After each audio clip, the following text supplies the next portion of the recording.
Assalamualaikum warahmatullahi wabarakatuh. Baiklah, perkenalkan nama saya Citra Novita Laura dari kelas 6C. Saya ingin mempresentasikan hasil proposal saya yang berjudul Meningkatkan hasil belajar siswa melalui pendekatan kontekstual pada mata pelajaran IPA di kelas 2 SD 015 Perawang.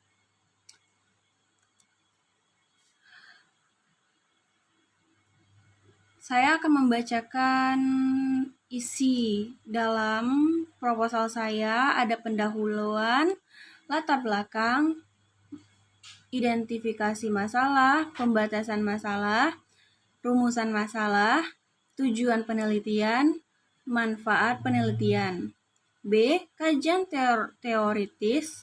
Yang pertama, hakikat pembelajaran IPA, materi sumber daya alam, hakikat mode kontekstual teaching and learning, hakikat hasil belajar, karakteristik siswa sekolah dasar, penelitian yang relevan, kerangka pikiran, hipotesis penelitian. Dan yang C, metodologi penelitian. Pendahuluan, latar belakang. Pembelajaran merupakan suatu proses interaksi antara peserta didik dan dengan peserta dan sumber belajar pada lingkungan tertentu. Keberhasilan suatu proses pembelajaran sangat ditentukan oleh kemampuan guru. Hal itu disebabkan guru orang yang terhadapan langsung dengan siswa. Identifikasi masalah. Yang pertama, guru belum memberikan model pembelajaran yang bervariasi. Yang kedua, hasil belajar siswa kelas 2 pada mata pelajaran IPA masih rendah. Yang ketiga, masih terdapat siswa yang menganggap IPA sebagai mata pelajaran yang membosankan. Yang keempat, penggunaan strategi dan media kurang tepat. Yang kelima, kegiatan diskusi tidak berjalan dengan baik karena tidak semua siswa bekerja. Pembatasan masalah. Seperti yang diuraikan di atas, maka terdapat beberapa masalah yang teridentifikasi, sehingga perlu adanya pembatasan masalah dalam penelitian.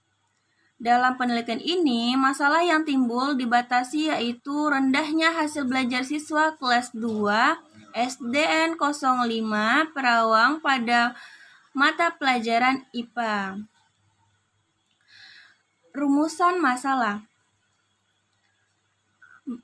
Berdasarkan latar belakang yang di atas, maka perlu adanya suatu rumusan masalah yang akan memberikan arahan pada langkah penelitian. Adapun rumusan masalah yang dikaji dalam penelitian adalah bagaimana meningkatkan hasil belajar IPA dengan menggunakan pendekatan kontekstual pada siswa kelas 2 SD 015 Perawang.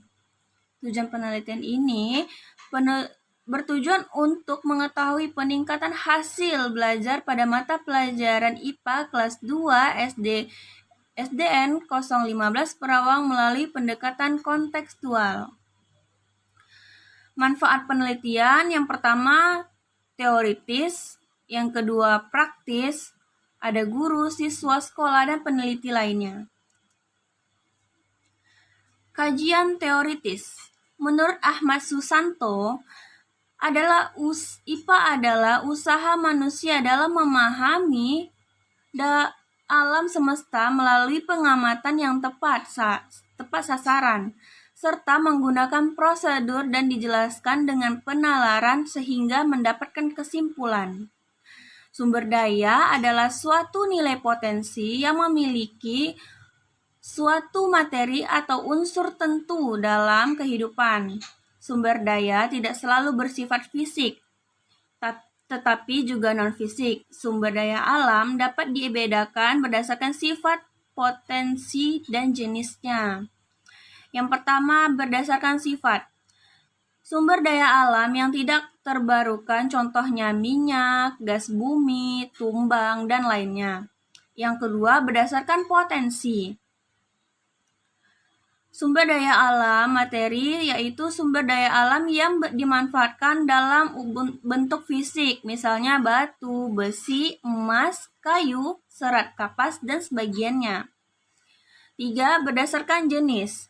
Sumber daya alam hayati, biotik, disebut dengan sumber daya alam yang berupa makhluk hidup, misalnya hewan, tumbuhan, mikroba, dan manusia. Hakikat mode contextual teaching and learning.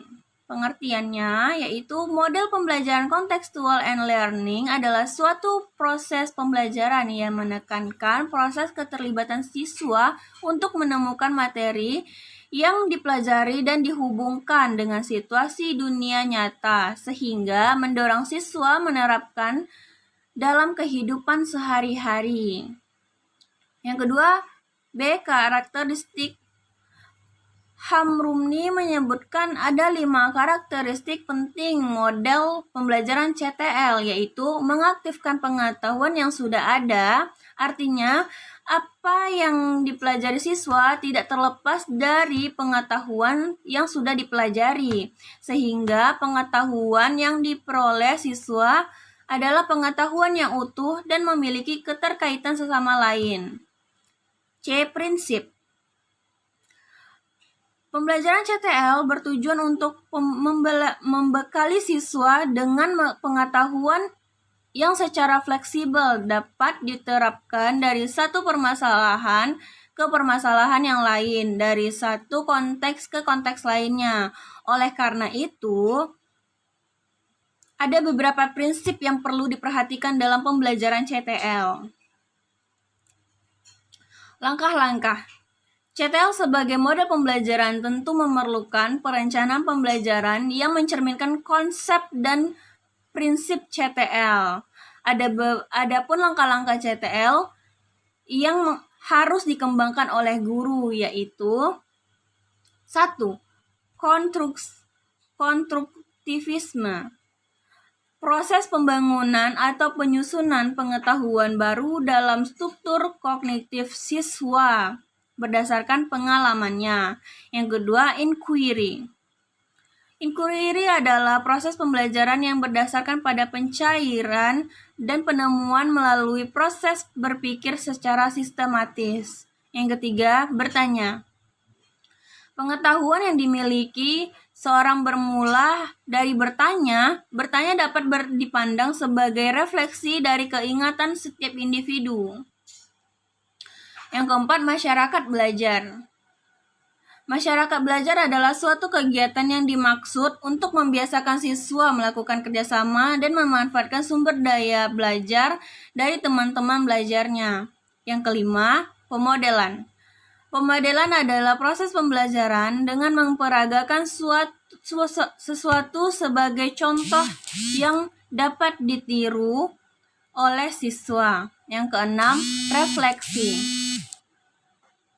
Refleksi adalah proses pengendapan pengalaman yang telah dipelajari dengan cara mengurutkan kembali kegiatan-kegiatan pembelajaran yang telah dipelajari.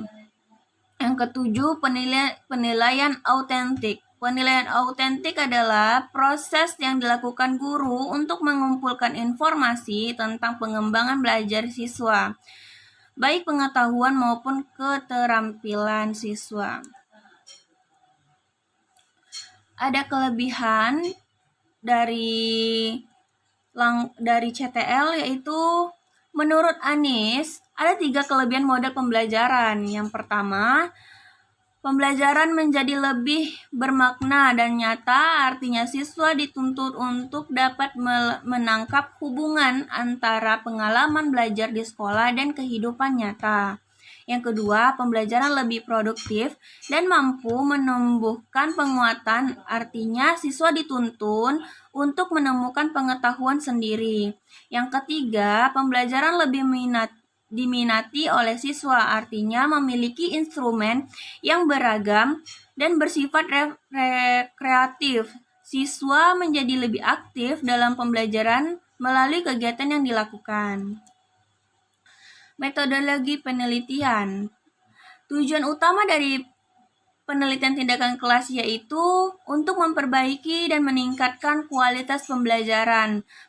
Perbaikan tersebut dapat dilaksanakan secara bertahap dan terus-menerus selama penelitian dilakukan. Dalam penelitian ini menggunakan model Chemnitz dan MC yang dikenal dengan model spiral. Model ini dalam dilihat melalui gambar sebagai berikut. Gambar yang di atas adalah keterangan dari siklus pertama. Yang pertama perencanaan pertama, yang kedua tindakan pertama, yang ketiga observasi pertama, yang keempat refleksi pertama. Sedangkan siklus kedua ada revisi rencana kedua, tindakan kedua, observasi kedua, dan refleksi kedua. Rencana penelitian ini yang akan ditempuh dalam penelitian tindakan kelas secara lebih rinci akan dijelaskan sebagai berikut. Siklus pertama yaitu adalah tahapan perencanaan. Pada tahap perencanaan dimulai dari mengajukan permohonan izin kepada kepala sekolah. Kemudian peneliti bekerja sama dengan guru kelas, melakukan penemuan masalah dan kemudian merencanakan tindakan yang dilakukan. Yang kedua, tahapan pelaksanaan tindakan. Dalam pelaksanaan tindakan ini, sebagai pelaksanaan adalah guru dan peneliti sebagai pengamat. Pelaksanaan melaksanakan pembelajaran berdasarkan skenario dalam rencana pelaksanaan pembelajaran RPP yang disiapkan oleh peneliti. Pengamatan atau observasi. Kegiatan pengamatan dilakukan bersama dengan proses pembelajaran. Hal yang dicatat dalam kegiatan pengamatan ini diantara lain proses tindakan yang disengaja maupun tidak disengaja, situasi tempat, dan tindakan serta kendala yang dihadapi. Refleksi. Refleksi merupakan bagian akhir dari siklus yang sangat penting untuk memahami dan memberikan makna terhadap proses hasil pembelajaran yang terjadi, yang dilakukan dengan memikirkan tindakan yang akan dilakukan ketika tindakan sedang dilakukan dan setelah tindakan dilakukan. Dan siklus kedua yaitu dilaksanakan atas berdasar hasil refleksi siklus pertama. Apabila ada siklus 1 belum memenuhi KKM, apabila indikator belum tercapai pada siklus kedua, maka dilaksanakan siklus berikutnya dengan alur yang sama.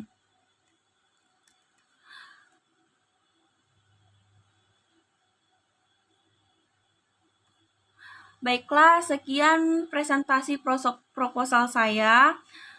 Jika ada salah kata, mohon maaf dimaafkan. Baiklah, saya akan mengakhiri. Wabillahi taufiq wa hidayah. Wassalamualaikum warahmatullahi wabarakatuh.